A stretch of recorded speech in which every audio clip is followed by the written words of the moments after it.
Take a bit warm up. Just say yay until we're. Just get the black screen with the cursor. I'm struggling to sign in September. Good evening, everyone. I will call the Governance and Priorities Committee meeting of Tuesday, September 3rd to order at 5 p.m. We have Mr. Carr, can you hear us okay? Yes, I can. Thank you. We have the agenda in front of us. Are there any additions, deletions? None, your worship, thank you. Thank you. Would someone care to propose a motion? Councillor Good. I'll move we adopt the agenda as presented. Thank you. All those in favor of the motion? Aye.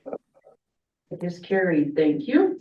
We have the minutes of the June 3rd Governance and Priorities Committee meeting in front of us. Did anybody notice any edits to those minutes?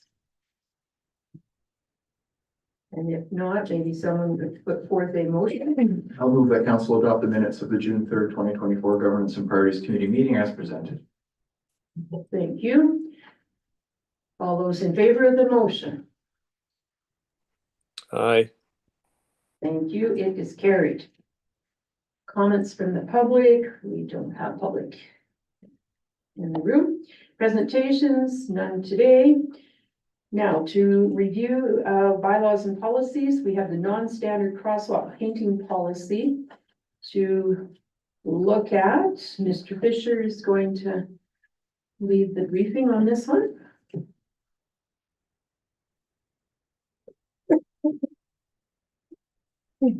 Good evening. I think we talked about this one in July. Briefly, I brought an RF direction or request for direction forward with an old version of a sidewalk policy, and I thought it was really restrictive in the way it approached things and didn't really make sense. Or, you know, I didn't want the public works staff to have to apply it. I didn't want to require a paint type that our public works team doesn't use. And so I took the feedback and direction, and in front of you this evening is a revised draft policy. It's on our new template. It's a little bit more comprehensive in terms of requesting, well, who can approve CAO with any input that they want from administration or community groups.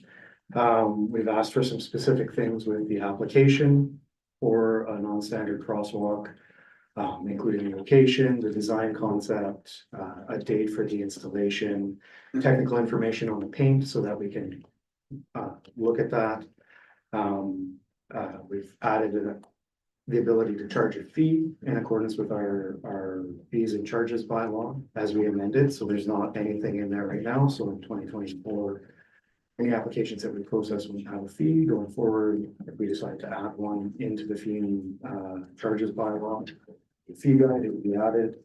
And then a minimum of 21 days ahead of when they want to paint it, I would like to see the application so that if we need to do any work as public works, we can arrange it, or if we need to circulate it for road closures or anything like that, we can do that as well internally. We've identified some guidelines for non-standard crosswalk locations. So already painted as a crossing, be it a controlled intersection or have crosswalk warning signs, should be well lit so that there's active visibility.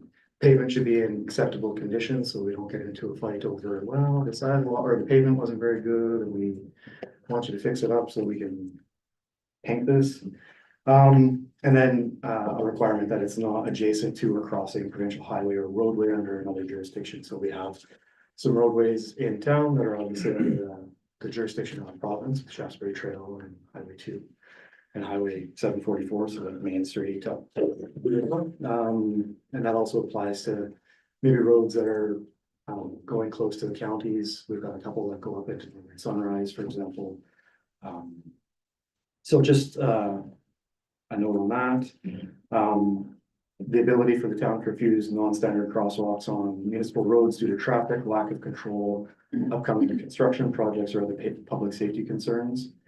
So if I'm gonna rip it up for project next year, I don't really want somebody investing some money onto a crosswalk there.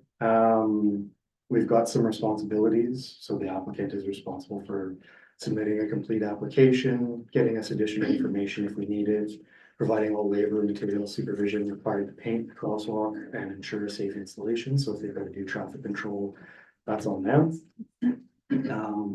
Specifically providing traffic control, getting any permits, approvals, bylaws, licenses, etc. And then be responsible for any upkeep if required.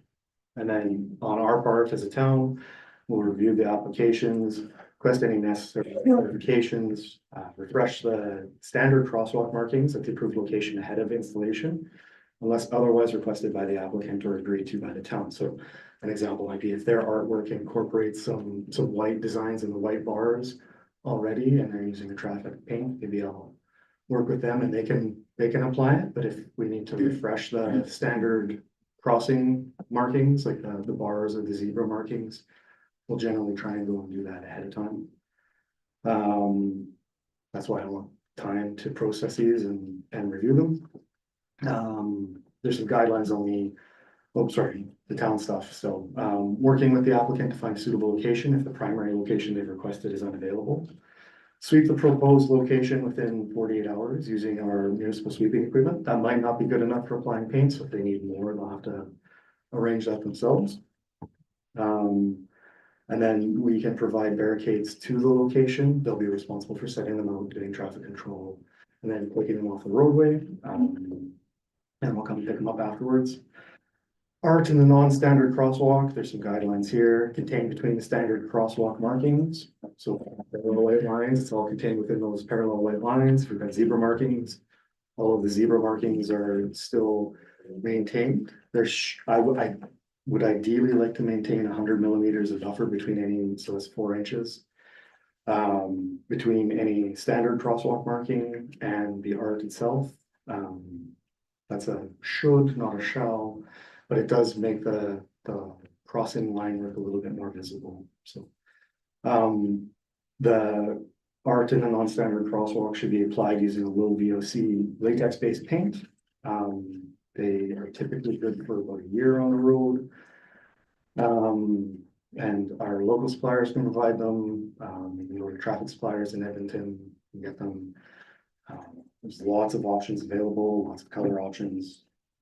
Must not contain any advertising text, corporate logos, religious or political reference, or any symbols that are used in traffic control devices. So I don't want any bikes in the art. I don't want shapes of people or white arrows and turning arrows, yellow dash lines, things that could be confused for traffic control markings. They will not be permitted if it includes any symbol of hatred, violence, lewdness, or racism. Saying, but we gotta say it. Approved non-standard crosswalks will be approved for a term of 1 year. New application will be required for every location and subsequent year. An application for an existing location may be refused if it doesn't meet the requirements of the policy again. And a non-standard crosswalk that is not reapplied for or is not approved for a future year will revert back to its standard crosswalk, with our normal thing, maintenance program. So the latex paint will fade after a year or two, and then we'll just go back to a regular crossing location. And so if we gotta come and repaint it, we'll just put the standard bars or the standard zebra markings there. We reserve the right as a town to remove any non-standard crosswalk that doesn't comply with the policy, is not reasonably and appropriately maintained, or as directed by council. So if we get something that the community is just not for, you guys can direct administration to remove it. Or if it's not maintained and falling apart, we can remove it. Or if it peels up in a big sheet, we can go and help that process along. We're not responsible for upkeep on non-standard crosswalks, including if it's damaged due to vandalism, wear prematurely or becomes damaged from municipal operations. So if I have a water break, I'm sorry, it kind of sucks, but we're digging it up and I'm not doing artistic painting and stuff. I do functional. And then if the applicant wishes to complete minor touch-ups to the non-standard crosswalk, again, they're responsible for the maintenance. They just need to contact our town department to make appropriate arrangements so we can set up traffic control barricades and make sure it's all done accordingly. That's a real quick skim of the policy or the draft policy. Any questions or concerns or things that I didn't quite address in the first round? So I have a question about the zebra markings. Those are the white lines perpendicular to the sides. Is that the zebra? So we would actually have somebody wanting to paint between those marks? Potentially, I've seen some that have been painted on a zebra crossing before, so. That's a standard on higher traffic crossings or if you've seen some of the newer crossings that we put closer to the schools, they're more zebra crossings as opposed to just the barbs, but I've seen it done. So can, myself as a business owner who would like to sell certain products, can I do that? Can I say I'd like the crosswalk that advertises my product? Or is that in here? 8.4 must not contain advertising, text, corporate logos. Good. So another question I have, has to do, like it says for 1 year. So some of the paint lasts longer than 1 year. I arrive and say, I'd like to touch it up. It's only been a year and it just needs a little touch up. How would that be treated? As a new application or is that, like, how long is the touch up part of things? Depends, I think, how you're phrasing this question, Mayor Manzer. Generally, I would say that the approval period is good for a year, just so that we can provide opportunities for other groups who might want to paint certain locations. So we can make sure that when they go and do all this work again, that we have all the things in place that allows us to revise this policy if we find it wrong or needs an adjustment in the future. So some of the other policies that I looked at in drafting this had, if you want to do it in 2025, your application needs to be submitted by March 31st, 2025, and it needs to be applied by a certain date in that same calendar year. And then that approval is good for till it fades, right? Or until next year and then have to reapply again. Didn't quite go to that extent in this policy because we've got two groups that probably wouldn't meet those timelines because they want to paint them this year. So I think I would say that it depends. If it's earlier in the season, I might say yes. And if it's, November and they applied for the thing in October and got approval, probably not. Okay, Deputy Mayor? So with the logo thing, say the brewery decided they wanted to put foam or suds or something like that. What if the pizza place wanted to put some pizza? Would that be considered logos then, or is this, how would that be played into this? That was mine. No, sorry. That was my mic. I apologize. Deputy Mayor Shannon, I think that a pizza would be like a clip art. You could create a generic pizza, or you could paint a generic pizza, but if it was like brand company, I was gonna say one and I stopped myself, but if it was brand company Right. pizza, that would probably be a no. And if they've got a logo, right, like say one of the restaurants with like a very clear golden arches wanted to paint a crosswalk, it'd probably be a little too trademarky to say yes to. Thank you. Councilor Good. Thinking of a situation where there, like in anything else in advertising or real estate, it's location. You want to be in a high traffic area, you want to be in a place where people are going to see your thing. So if Group A wants it this year and another group wants that same sidewalk, I'm assuming that if one applied first, all things being equal, they would get it, the second one would get it the second year, because it's 1 year contract. So you I'm just sort of looking at where you can end up with sort of friction at those points where a person says, well, it's been our crosswalk for, I don't know, X, Y, Z, or, 1, 2, or 3, and let's say if a group's had it for 3 years, and somebody else comes along and says, that's a really cool crosswalk, I'd like to have my stuff there. If the other group hasn't put like a preemptive booking in, then it's kind of open season. So how do you adjudicate that? And that's something I could see happening because space and location matter. So right now, we've just allocated it on a first come, first served basis. And I assumed that we would evaluate that. So And if, see, but let's if we have assume- a conflict, I think we would probably have to come to council and see how to resolve that. Yeah. It's much better if you can, I hate to put it this way, but having done this for a while, it's much better if you can foresee the potential and come up with a policy to cover rather than bringing it back at the time of friction, because now you're involved on a, whether you like it or not, political basis rather than an administrative basis. So as much as I know you'd like that, I would much prefer to have a policy ahead of time that removes that. That says, this is how we're going to deal with it.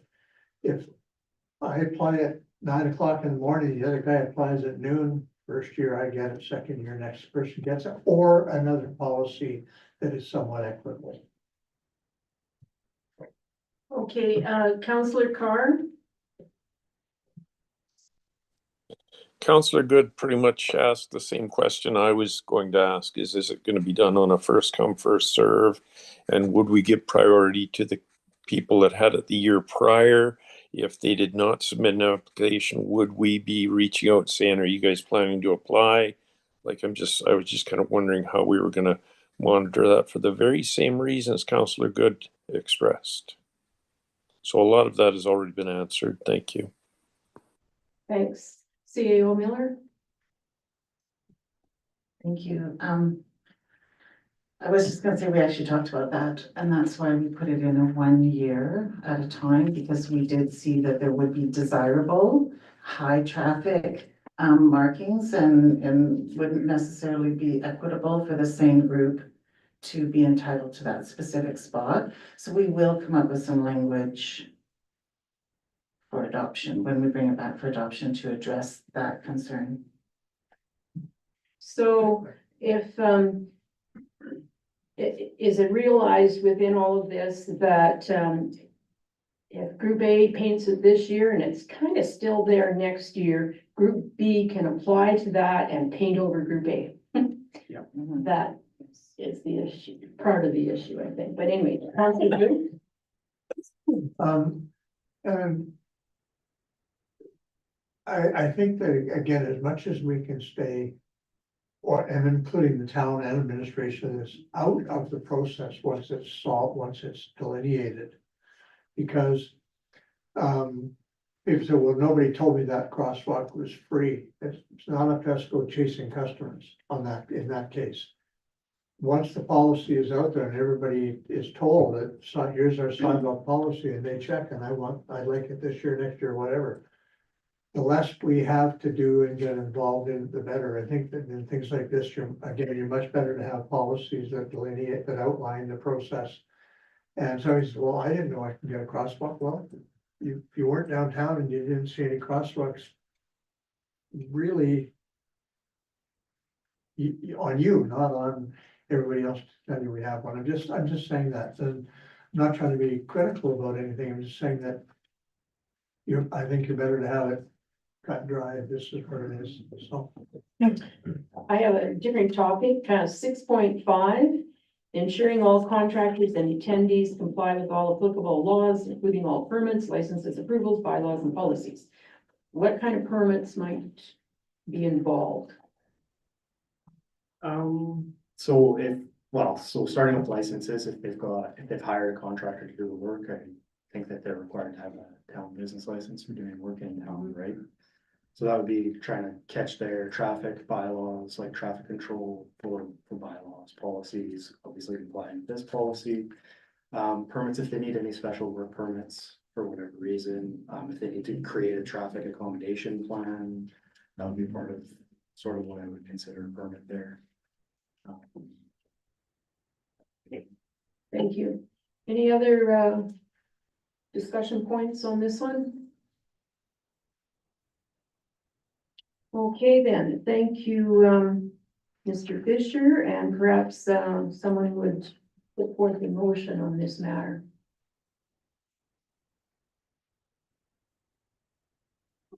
Counselor Good?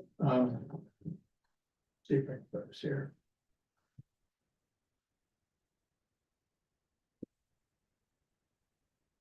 I move that administration bring a non-standard crosswalk policy with,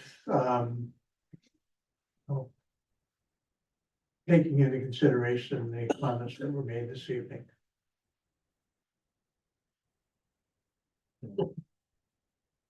Okay, so Ms. Parsons, does that incorporate direction? Okay. Okay, all those, or any further discussion? All those in favor of that motion?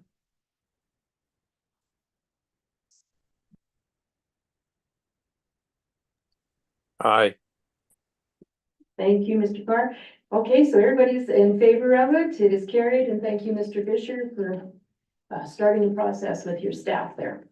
Next up, we have the procedural bylaw with Ms. Parsons. And council knew that this was happening, so hopefully everyone's had a chance to review the present bylaw to put forth some ideas about a revision or an update.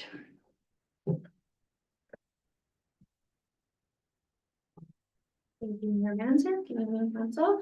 Mayor Manzer summed it up nicely. This is coming forward to you just with our current bylaws, the procedural bylaw, and then the governance and priorities committee bylaw. It is on the CAO's mandate letter to revamp this bylaw and bring it up to date and correct a few things that bring us some working constraints. So some things that administration has noted in general that we'd like to change is just consolidating the two bylaws, bringing the GP bylaw into the procedural bylaw, giving the ability to cancel or reschedule a meeting without the need for a council motion. So if for some reason we needed to cancel a meeting or maybe something came up and we wanted to reschedule it, we actually can't currently do that under our bylaw without having a council motion. So it's hard for those weird circumstances to come up and then we don't actually have a council meeting in order to maybe cancel the next upcoming meeting or move it. So just giving that ability if and when it needs to happen. Greater clarity for presentations at public hearings, removing portions that are better dealt with in the code of conduct bylaw, simply including references to the code of conduct bylaw. There's a few sections that kind of talk more about items dealt with in the code of conduct bylaw than they would be in the procedural bylaw. Amending the orders of business section to give a little bit more flexibility. Right now, the procedural bylaw outlines exactly how the agenda will be outlined, which doesn't always give us flexibility if there's a reason that we would maybe want to move that order around. Not that council doesn't have that ability at the meeting. Adjusting when a motion to reconsider may come forward to include new and compelling information. So right now, if we want to reconsider an item that's been brought forward to council, the bylaw currently reads that, I think it's like a year or 6 months have had to have passed or a general election has had to happen. But there's other times that you might want to bring forward an item that's already been considered. If some significant new information comes forward that might impact council's decision, it would be worthwhile to be able to potentially bring that back, just giving a little bit more flexibility there. And then some greater clarity for the different types of motions and how they're used. So there's motion to table and postpone and all those different types of motions that can get a little bit confusing. So trying to better define them and describe how they're used, and even maybe removing some that don't really get used in practice very often. So it will take away some of that confusion, and again, doesn't limit the ability to be able to use them necessarily. Robert's rules will also always be, or will also be referenced in the bylaw. So if we did find ourselves in a position where we needed to use one, it would still be there, but just more clearly defining the more commonly used types of motions. So those are the basic ones that we've identified so far, but we'll be reviewing other municipalities' bylaws and the municipal affairs guidebook. Just to see if there's anything else that we think should go in there, but this is council's opportunity to bring forward any other adjustments that they'd like to see. And of course, if you think of any after this meeting, feel free to send me a few notes and we can take them under consideration. With that, I would open it to questions and comments. Deputy Mayor? Kayla, I do have a number of things to discuss, but I'd like to send you the document first so that you can just clarify some questions I have on it, and then I can bring it forward at the next meeting. Would that be okay? I'm sure that will be fine, yeah. Thank you. I was away, so thank you. Any other counselors at the moment? Everything's fine with the bylaw as you see it right now? Okay, then, I'm not sure. I've got a few, I'm just gonna say, I'm not sure that's the conclusion that can be drawn. I would have concluded that because But nothing is I think possible. what we're saying is that this is an okay position to start. Okay, because we also wanted, or at least I thought the will of the council was to bring forth ideas very early on in this process. So perhaps looking at this bylaw was not going to take a very long time. That was my thought. Maybe I was out to lunch on it. Councillor Carr, you had comment? Yes, thank you. I was just curious, what is a question of privilege? Somebody wants to go to the washroom perhaps? My thought on that one.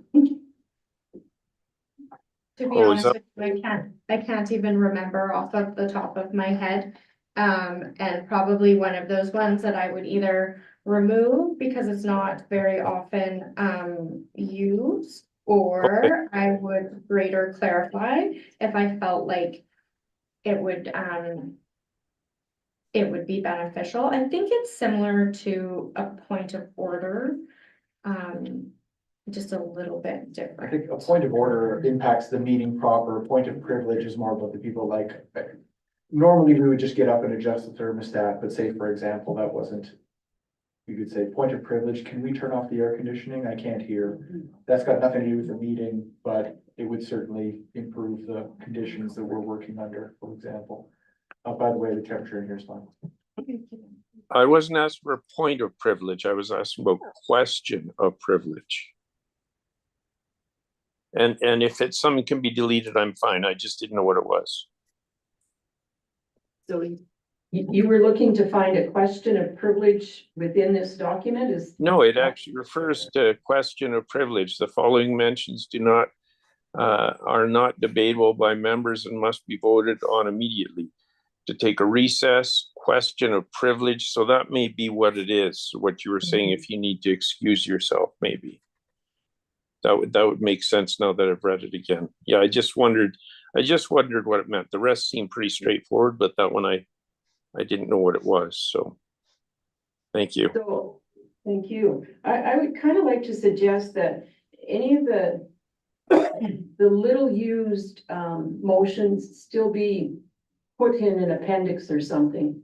Because there is that one of, such as rescinding a motion that maybe we've used once this year, but we had to figure out how to do it. Stuff like that, that maybe that would be a place for it. Or Oh, good. Or you could say where it's not stated here, Robert's Rules of Order Mm. will be used as your standard, because there are quite a few documents like this that do that. Because Robert's Rules of Order is like this big, and you don't want to have that big in your bylaw, so you say, if it's not answered there, Robert's Rules of Order is your point of reference. That's all I would suggest. And that would, I think, cover those situations, because question of privilege would be in there, all those other things would be in there when they're needed. Good, because I had occasion to look up Robert's Rules of Order today for a thing I'm gonna bring up. Ms. Parsons? Yeah, that's just exactly what I was thinking, and I wouldn't take out something, something as a rescinding motion, or those, even if they're only used every once in a while, Mhm. they are very important. But like a question of privilege, things like that aren't typically used, would just have that subclause of otherwise, please refer to Robert's Rules of Order. Just because they're starting to get outdated and we don't really use them anymore. So I do note in the title, basically, the procedural bylaw governs meetings, both this and committee meetings, stuff like that. But it does say that the priority for the procedural rules that we govern by, MGA, other provincial or federal legislation, then this bylaw, and then rules of order. So they're listed there already. So I was gonna ask one thing, well, more than one. Under Rules of Order, Section 1, this is page 5 of 28. So Rules of Order, Section 1, Part D. It seems, well, it's a little interesting. If somebody jumps up and says, "Your worship," well, and they've said "Your worship" first, then they seem to get to speak once recognized. And another point in here, it says "raise your hand" and once recognized. So I think it should get, raise your hand is kind of an easier way to handle that aspect. You know, and there was a conflict someplace. I would appreciate some clarification on presentations.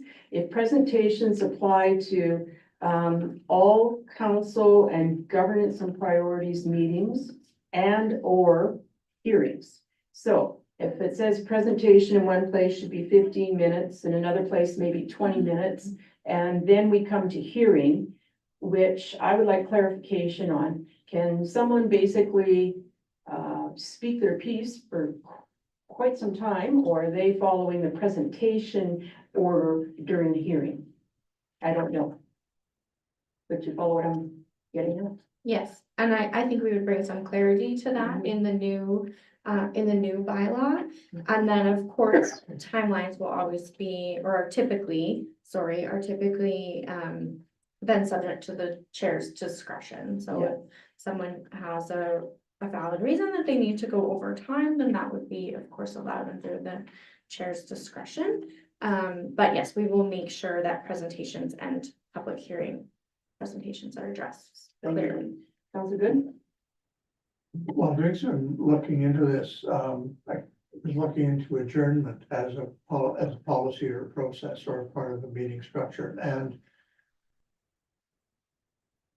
under the MGA, if I'm correct, and I could be wrong in this, it could be one of the regulations, the chair has the ability to adjourn the meeting at their discretion. And I think I may be correct on that. Some councils have chosen to put in that it must be a motion to adjourn, it must be agreed to. And that's something I think we should come to a decision on, because a motion to adjourn, if you're the chair, could be to shut everybody down if you have that authority, and that's totally fine if everybody likes that. I'm not making a decision as to the judgment on it, or it should be the will of the majority to continue the discussion so that one person can't shut the floor. So I think we should have some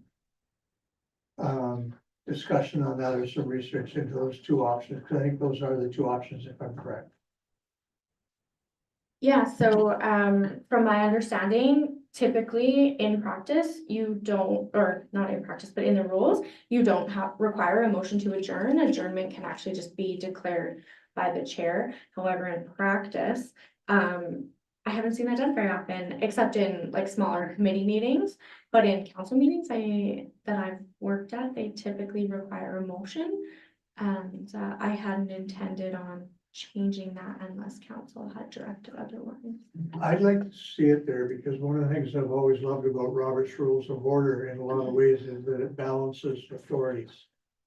It balances rights and responsibilities really, really well, and that's one area where I'm not sure that it, in and of itself, that it does that good of a job, because if you were a dictatorial chair, which, by the way, I'll be very specific, I don't believe we have, but if you had a dictatorial chair, they could say, well, I've had enough of this, I'm adjourning the meeting, and everybody else has to go home.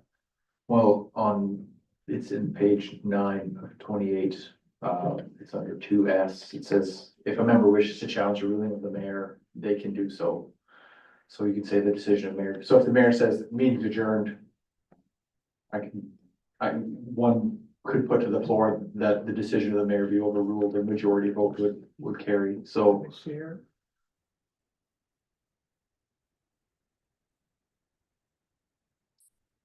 Let me just check that. Or with the precedence of that the meeting has been adjourned, mean you could not make that motion because there is now no longer a meeting. Part of it. It's Yeah. easier, The reason why I think- easier just to have a motion I and get think it over it'd with. be easier to have a policy saying that adjournment will be a motion. Yeah. And I just think it's safer. That's just my own opinion, and everybody else can feel free to have their own feeling on it. Okay. Next, question I have, page 7, number 2, conduct during meetings. E, the chair will not make motions. So I've listened to other council meetings and looked at some of their communications. Their mayors are making motions while they're chairing the meeting. Then I went to Robert's Rules of Order, and it said that the chair could make motions there. But under our procedural bylaw, which comes above the Robert's Rules, the chair cannot. There have been times in the past where it might have been a way for the mayor, other than vacating the chair, saying, all of a sudden he says, Deputy Mayor, I'm turning the chair over to you, and I want to make a motion, is the next step. So other than having to do that little thing, the chair could make the motion if the procedural bylaw says that. So I don't know what the others think of this, but being chair should not take you out of some aspects of a meeting.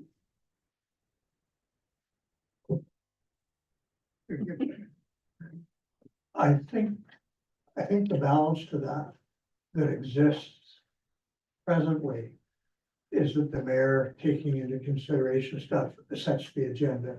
The mayor and CAO set the agenda, taking into consideration other people's point of view up to a certain point. If the subject is on the agenda, the motions are usually to affirm the motion or to deny the motion of the subject. I don't think there's a problem, which has happened here, where the chair invites a motion, which I think we've had on past occasions numerous times. So what if the chair themselves sees the need for a motion that the rest of the group might not be coming up with? Then you'll make your motion and get defeated. But if under those circumstances, I'm not saying you did or would it, but I'm It just could be a saying, new twist on amending something or other too. Anyways, something to consider about since we're considering. Another one, has to do with the timeline of agendas and whatnot. So I know our council, this term has, looked at that a time or two, with questions as to when the agenda is out and so on. So I think those timelines need to be looked at and, clarified. Are they doable? Do they make sense? And part of the reason for getting agendas out is so that the public and council themselves have a chance to review whatever material is in that. but it also then has some responsibilities to get things in by certain timelines so that that all works out. So anyways, I think the timelines need to be reviewed. And right now I think it's the agenda is supposed to come out 2 business days before the council. So that would mean Thursday, end of workday, I think. So if that's no longer feasible, then I think we need to say it so it's in here properly. And if it is, then keep it in or whatever. There are some questions here about, here. It's it's regular, special and organizational meetings, section 7 on page 13, 7D. I think it just needs an update. The CAO may authorize the use of recording equipment to assist in the preparation of meeting minutes. You know, it's just, we're into that world these days, so maybe we just need to change part of that.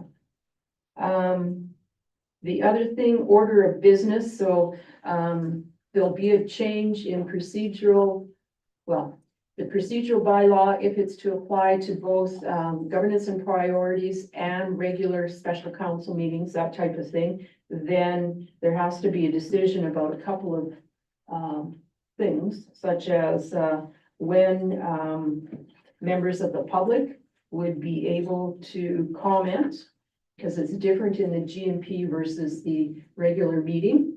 And second to that, whether or not council wants that in there or not. General comments. Question under presentations, number 9, page 16. It says during presentations, an instructional sheet setting out meeting procedures and protocols shall be supplied to anyone wishing to address council or committee meetings. I know that admin talks to the presenters usually, but here apparently there might be a sheet that's being thought about. We've had questions on statutory hearings.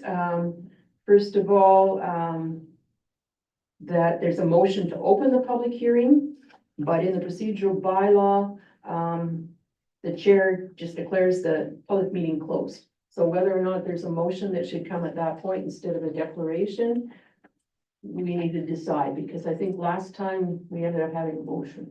Well, motion to recess, but maybe something else. So we needed a motion to recess the meeting.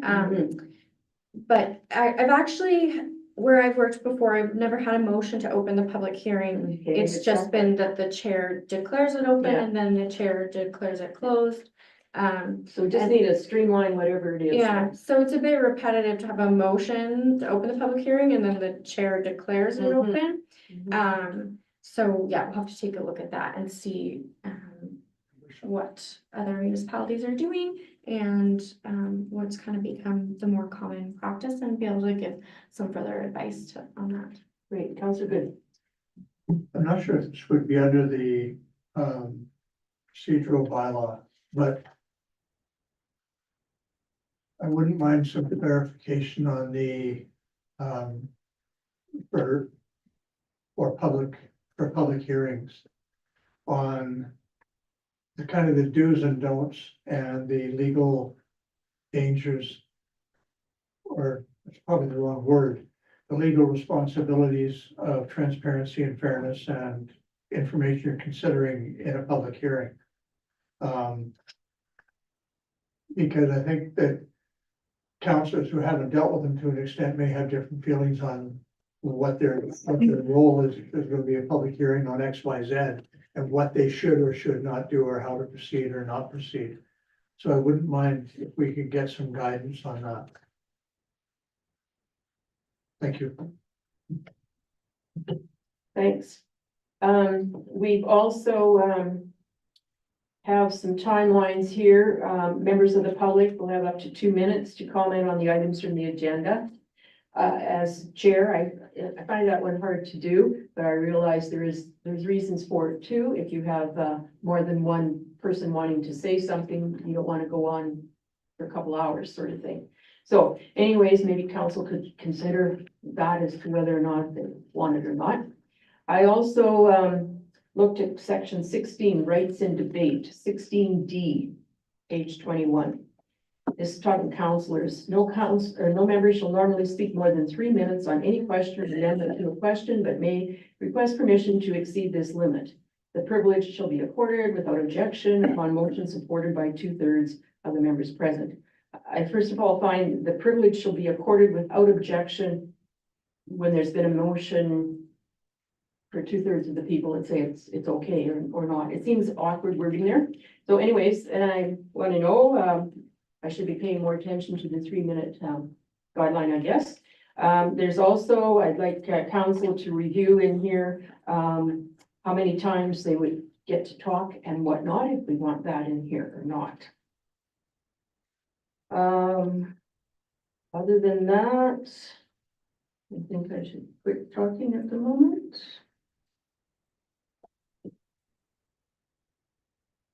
So, councillors, anything come to mind that you would like to say heads up, I would like this looked at? Better to kind of say it as early as possible in this process, not on the day we think it's done. Okay, hearing none, seeing none. Ms. Parsons, what's the next timeline on revisiting this procedural bylaw? I don't have a specific timeline. I'll need to dig into it and continue doing some research. I wanted to note this, it'll be another bylaw where it won't be a redlined copy. It's gonna be a complete overhaul. So you'll be able to see the new one and this one, but this is it'll be a complete rewrite, basically. So hopefully within, the next 2 months, we'll see something come forward for council to look at. Noting that we're starting to get close to election season opening in January, so we'll be working on some working on that and preparing for that and preparing the new procedural bylaw. Okay, so if any councillors would like to suggest some changes, somehow that should get to the rest of the council so they have it under their mind to consider too, perhaps. So if there's nothing further on this, would someone maybe move us onwards? Mayor? I move that council direct administration to bring a revised procedural bylaw to a future meeting for discussion. Thank you. Any discussion on that? All those in favor of the motion? Aye. Thank you. Thank you, Ms. Parsons. Okay, we have no unfinished business. New business, however, we have Mr. Mugford is giving us a briefing on the ATCO Gas and ATCO Electric annual franchise fee for discussion. Thank you, Madam Mayor. The town has an opportunity to modify the franchise fee percentages for 2025. Request for decision will be brought forth on September 16th for council's consideration. The below information in the report is being provided to allow council an opportunity to discuss and consider changes to rates. This time administration is not recommending any changes to existing percentages.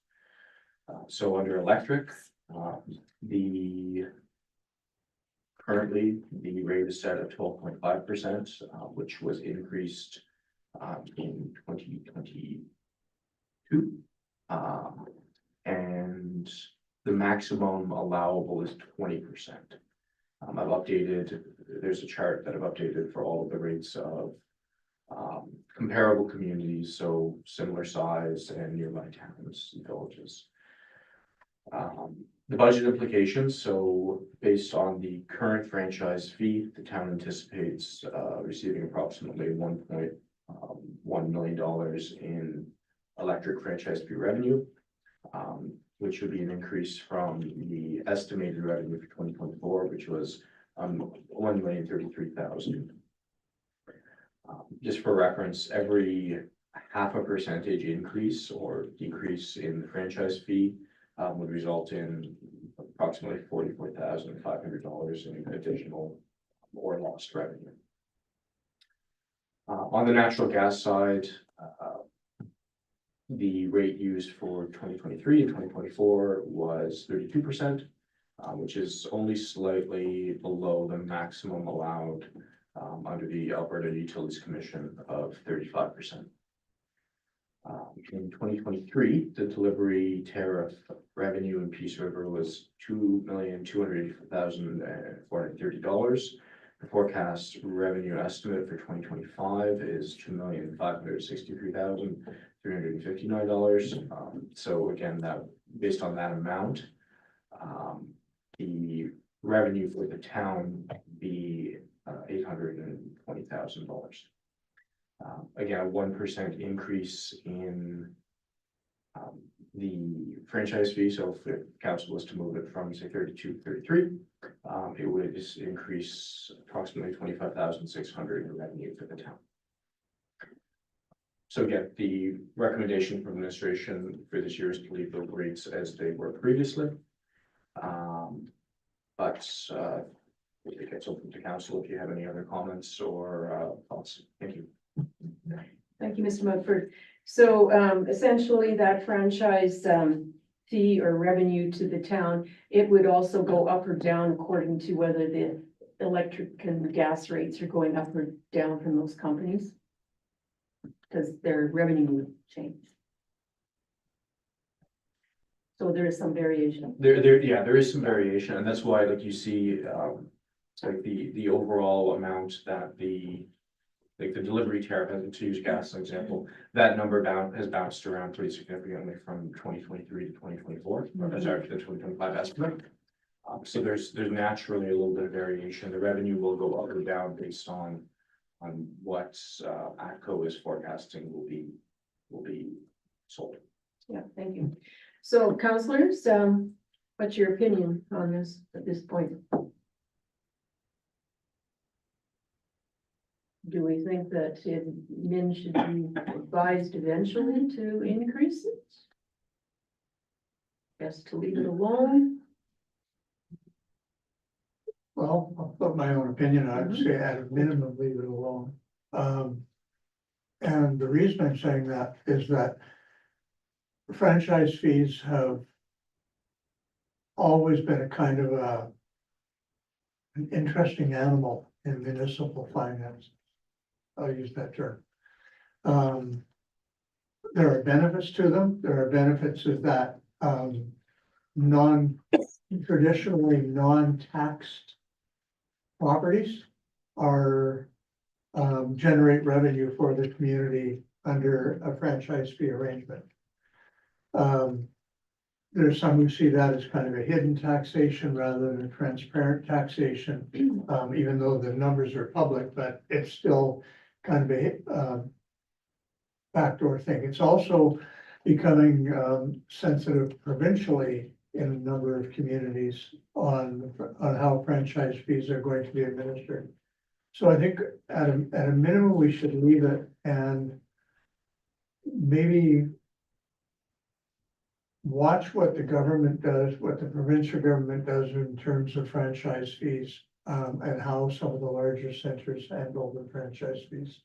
Because I think it's going to become more and more of an issue, especially as people are being squeezed on so many different areas. I think, that's my feeling. I think we leave it alone, let the province sort of, because they are aware of it, they're aware of it being an issue.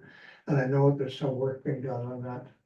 So that'd be my opinion. Thank you. Any other councillors? Deputy Mayor? I tend to agree with Don. Anyone else? Okay, so this matter, if the motion goes forward, would come to next council meeting. We essentially need to set this up because it affects budget numbers, basically. So would someone like to propose a motion on that? Councillor Good?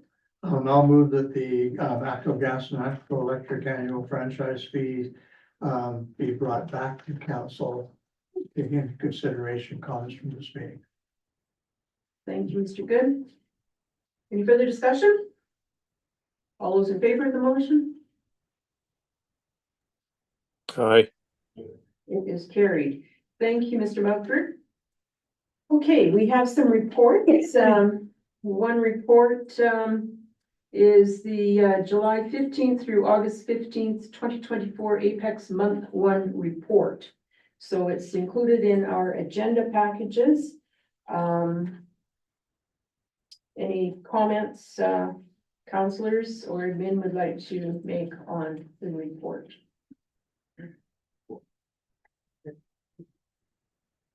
Oh, sorry.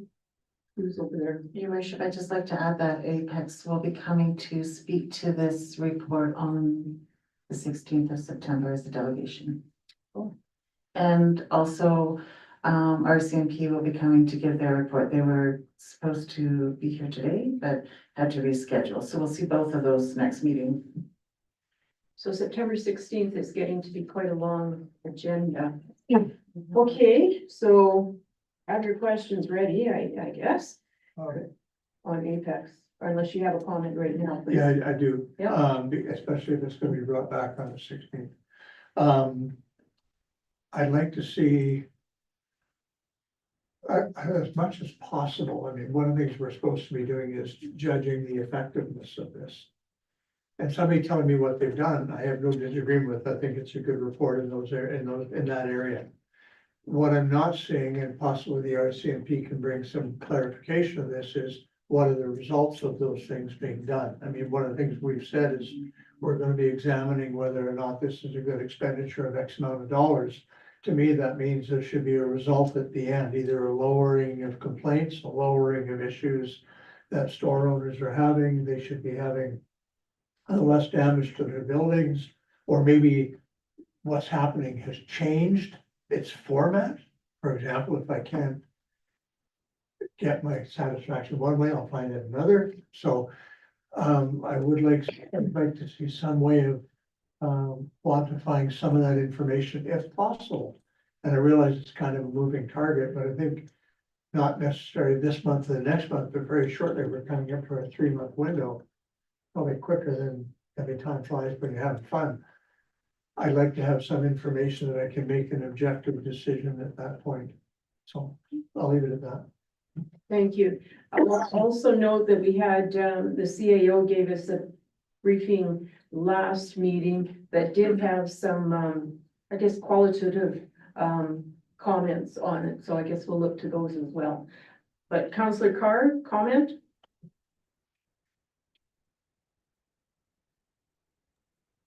I did have a question. In the report, well, first of all, in their brochure, they speak of an agent program, and I didn't see any of that in the report. I'm just wondering if that was missed, or maybe it's not.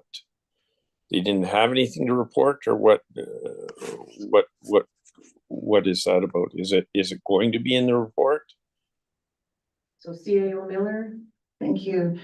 Being a pilot program and the logistics around implementing and then removing the agent program, we did not implement that across the board during this pilot program. We've granted agent approval for a couple of routine and habitual locations to aid in those specific addresses.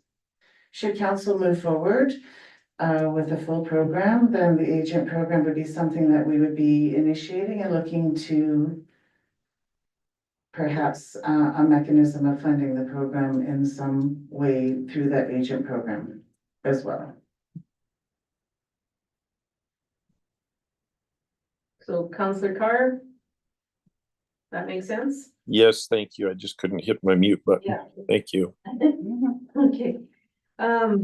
Any other comments, questions on the Apex? Okay, next up, we have the Summer of 2024 Development Report. And this is very nice to see, I think. So it says, Development and Building Activities of Note, a monthly report, dated September 3rd.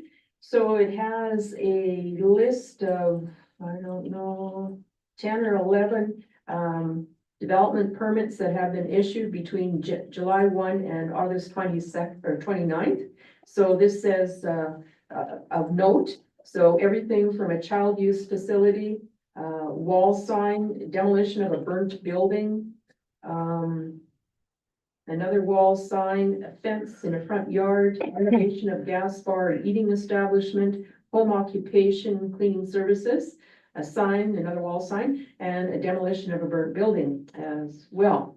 So, counselors, do you have any questions on these?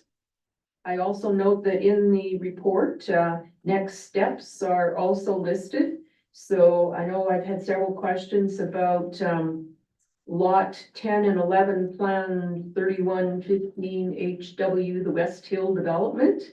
And just for everybody in virtual land, it says the developer is working to finalize and submit required information. Notable outstanding item is a traffic impact assessment, which is requirement of Alberta Transportation Economic Corridors.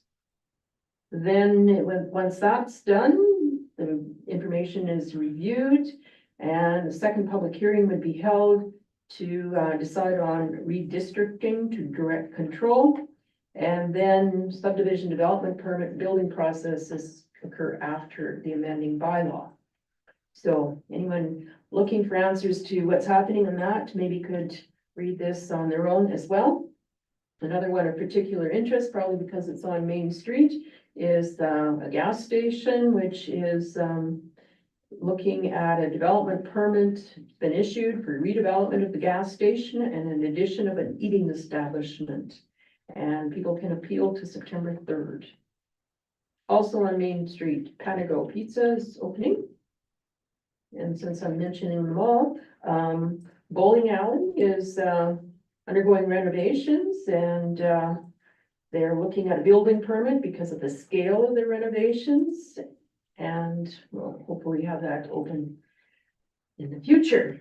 The daycare is in the north end of town, north of Kinsman Park. Java's Domain is looking at building permit because they're doing major renovation. And a new restaurant in River Drive Mall has opened, Ali's Pizza and Donair. And those are some of the ones that are of note. I think some of the bigger ones perhaps. Yes, so counselors, I kind of verbally reviewed them or read them. Do you have any further comments, questions on that report? I think it would be a lovely idea if we do have this on a monthly basis, if that's feasible. Keeps us all updated and council and general public then can know what's happening at certain locations or what the wait is if something doesn't seem to be moving along so quickly. CAO Miller? So, your worship, we will be including this monthly on the GMP agenda. We will also be bringing forward the minutes of the MPC meeting, the draft minutes, because often it's long periods of time in between meetings, so you're unaware. And then further, and finally, the MPC meetings are going to start being recorded like this and available live and to be viewed subsequently. So we will let you know when that actually happens, but it'll be soon. Wow, lots of work behind the scenes. Okay, anything further on either of these reports? Well, please thank the staff for putting it together very nice and concisely. And perhaps someone would put forth a motion on the reports. I will move that council accept reports 9.1 and 9.2 for information. Thank you. Any further discussion? All those in favor? Aye. The motion is carried. Thank you. Okay, we have an information package, the council communication package of August 23rd. In reviewing that, I think I made some comments last meeting, but here it is in front of us. The Site C dam reservoir has been, well, it started to fill this past weekend, I believe. They think it will take about 4 months and they want to start producing electricity. Admin has any further information on how that's going? Well, this mic, okay. I'm just gonna shout. I don't really have any updates. Obviously, it is visibly, the water level dropped here. We were aware of that. We were in contact with Alberta Environment and BC Hydro. While that was happening, while it was going to happen. If you're going down the river, you'll see we've got a pump set up on our intake structure just in case. So it wasn't a surprise. I think it'll be like this with varying shades until Christmas. So that the flow that they have to let out, that does not necessarily mean that the level remains the same. The level will be variable according to what they're letting out and also what the tributaries are doing or not doing, I assume. Correct, your worship. There's quite a bit of variation because it's a big area. It's Mhm. part of northern BC, all the way down around Grand Prairie, all the way to us. It's a huge watershed. Mhm. So there is a lot of variation. Like just before the water level dropped, it came up a meter and a half Mhm. in a very short period of time due to some heavy rain as well. So BC Hydro will be maintaining the discharge rate from the site C at its minimum flow for a period of time. Then they're gonna hold it for a while, just to see if everything is going according to the plans. And then after, I think it's about a month, give or take, those flow rates leaving the site C location could be variable. They'll be past the point where they could manually spill additional water if they needed to. But it'll be for sure this low until, for like a month, Mhm. but it'll probably stay this low until Christmas when they're done filling this. And BC Hydro, is it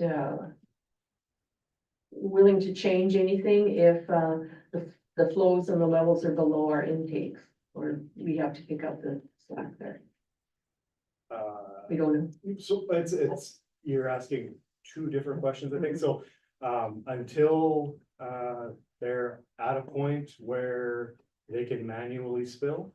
BC Hydro has no exit strategy. We are along for the ride, however this rolls out. If we incur costs for pumping, ongoing monitoring during pumping, because we had to do that, I believe BC Hydro would be willing to pay those costs for us. So we're not entirely on the hook for those. But we still have to do it to keep making water. And then after the initial period, once they can manually spill, I'm sure if we were in trouble, they would be open to a conversation about, hey, could you give us some more water? I don't think that would be a real hard fight. Okay.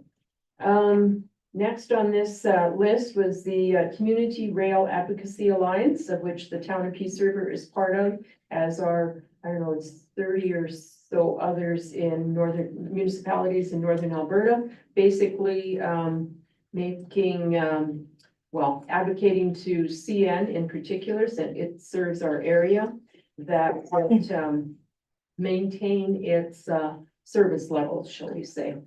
And the strike action that was possible was very concerning to producers of all sorts in our areas, as well as those who import products from other countries. Okay, also in this, the information for the 91st Street property owners, invitation to petition. So this is over in West Peace. If the property owners in the cul-de-sac at the south end of town wish to have pavement in front of their homes, then they would arrange with the town how to petition to have that happen. It's not a neighborhood improvement thing, it's a property owner thing. I also note here that the art gala is happening with the Art Hub on October 18th. So hopefully lots of people will be able to attend that fundraising event, as well as just their actual building. And other than that, anything council wishes to add to my comment? So that neighborhood improvement, I know it's not neighborhood improvement, I should phrase that differently. That is an opt-in situation, if I'm not mistaken, not an, like the last one was, they had to petition to opt out. This one, they petitioned to opt in. Yes, Counselor Scanlon, we are planning to do, so the first piece of 91st Street was paved, and in our capital plan for next year, the remainder of 91st Street to the south was sort of in our work plan for next year. Yeah. So this would be an opportunity, because I've gotten requests about paving that cul-de-sac. It would be done under a local improvement, so we just, our letter basically said, hey, if you would like to look at paving this, the local improvement can be done. It's through a petition and a bylaw. And if you would like more information, this is how you go about, you reach out to our development team and we share information on how to go about doing that petition and what's needed. We gave them some information on sort of what the amounts would be for the cost of that, based on our consultant's design estimate for just like a really high level, this is what that'll cost. The number we gave them didn't include the whole piece of the pavement, it included just the asphalt piece and the curb and an allowance for some lighting improvements. It did not include redoing the granular base because that's already there. They already rude to charge them a local improvement for something that's already there. It's not good. Does that answer your question, Councilor Scanlon? it's sort of, so it means it's not getting paved unless they ask for it, as opposed to the last time we did pavement. It was, they had to ask for it to not happen. Correct. We said that if you want this, you would have to petition and meet the requirements To get, to get. not get it. Correct. Okay, That would be in anything, accordance with our local improvement structure. anything further? And letters have been sent out, I think, to the, that was my understanding anyhow, to the involved landowners. Okay, so did we have a motion to accept that? The whole Communication package. information. Okay, move the council accept item 10.1 for information. Okay, thank you. All those in favor? Aye. Great, it is carried. Okay, council, key communication items from this meeting. Apex report. Apex report. Non-standard sidewalks policy, And the development report. development report. Okay, Site C river levels, if someone wants to read a little more in depth, their report on that one. Other things happening in the future here, we've got Misery Mountain or Misery Miles happening this coming weekend. Miserable miles. Miserable. Okay. And anything else that someone wants to point out is happening in town? Okay, so we'll give those to our communication fellow. We do not have any items for a closed session. So someone care to move that the meeting be adjourned? Mr. Good moves that the meeting be adjourned So moved. at 6:13. All those in favor of that motion? Great, it is carried. Thank you. Okay, so we are adjourned and